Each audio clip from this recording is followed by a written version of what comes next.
How to log into Amex personal saving account. Hi guys, this is Neha from Create, Login and Delete, and today in this tutorial video, we're going to discuss about logging into your Amex personal saving account. So let's get started. First of all, you have to launch any of your web browser and type in americanexpress.com in the search bar and hit enter in your keyboard.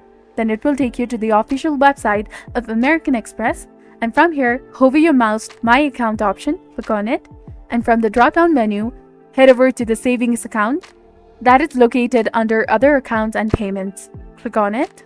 Now in this page, simply enter your user ID in the first field, followed by the correct form of your password in the second field.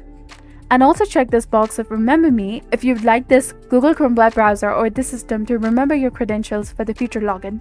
And in the case if you have forgotten your user ID or the password, click on Forgot User ID or the Password option in order to successfully retrieve or reset your credentials. And if you haven't created an online account yet, click on Create New Online Account. And in the case if you want to confirm your card received, go to this link and follow the on-screen instructions. After entering the correct form for your user ID and the password, click on the login button that is highlighted in blue color in order to successfully log into your Amex personal saving account. So this was all about it. If you found this video helpful, please consider leaving a like and subscribing for more helpful tips and tutorials. Thank you for your viewership and support. See you in the next one.